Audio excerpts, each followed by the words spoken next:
Halo Sobat Baku Hantam Paman, Gober terus membuat kejutan bahkan bagi sang sekutunya NATO saja nih sampai kaget-kaget loh ya kan. Dalam berita terbarunya, Amerika Serikat meminta sejumlah sekutu dalam aliansi NATO untuk membayar bagian yang adil untuk pertahanan sebelum mempertimbangkan perluasan aliansi. Ini disampaikan utusan Amerika Richard Grenell dalam tanggapan kepada NATO selama pertemuan di Swiss. Dalam pernyataan utusan Amerika, Grenell ini menyatakan bahwa NATO tidak bisa hanya bergantung dari Amerika soal urusan keamanan dan biaya.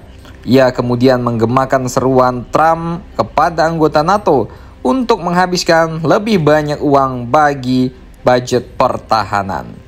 Presiden Donald Trump juga mengatakan pada hari Kamis ia tidak yakin bahwa Waksam Amerika Serikat harus mengeluarkan uang lebih untuk NATO dan mengatakan bahwa Amerika melindungi anggota NATO tetapi mereka tidak melindungi kita. Anjir, ini sebuah pernyataan yang patut keluar dari negara yang lebih preman dari preman nih bos. Ini pemuda Putin pun ketar-ketir nih PP kan ya.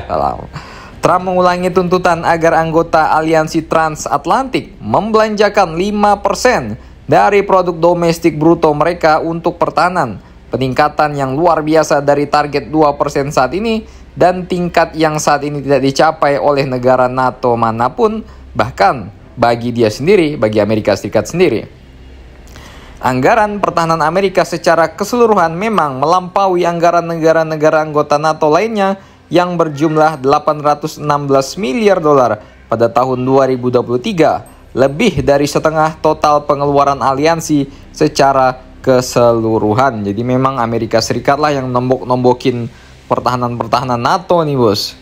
Kita perlu memastikan bahwa para pemimpin ini membelanjakan jumlah uang yang tepat. Kita harus mampu menghindari perang dan ini berarti ancaman yang kredibel dari NATO. Utusan Amerika Serikat juga mengecam pendahulunya Trump yaitu Biden karena tidak berbicara langsung dengan Presiden Putin. Ia mengatakan bahwa Trump akan menekan Ukraina dan Rusia untuk berunding. Sementara bagi 32 negara aliansi NATO pada tahun 2023 hanya menetapkan tingkat minimum pengeluaran pertahanan sebesar 2%. Namun Trump kini telah menyarankan untuk menaikkan anggaran pertahanan menjadi 5%. Di sisi lain, Sekretaris Jenderal NATO Mark Rutte mengakui bahwa porsi pertahanan harus ditingkatkan. Mark Rutte juga menyatakan bahwa budget militer harus ditingkatkan di atas 5% dan NATO harus bergerak maju secara kolektif karena kita akan memutuskan jumlah pastinya pada akhir tahun ini, kata Mark Rutte. Sejauh ini hanya Lituania saja yang sepakat untuk membelanjakan anggaran militer sebesar 5,5% dari PDB, sementara sisanya ya tentu saja masih harus mikirin program makan gratis, ikan kesehatan, pertanian, sampai subsidi-subsidi buat micet ya kan. Mark Rutte juga mengatakan Eropa harus membayar lebih untuk dukungan pertahanan Amerika yang berkelanjutan dan di sini Trump benar, kata Sekjen NATO. Jadi bagaimana menurut kalian mengenai semprot-menyemprot NATO dan juga Trump ini?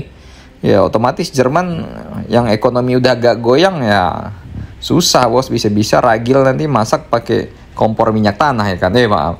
Silakan komentar dan baku hantam kalian di bawah.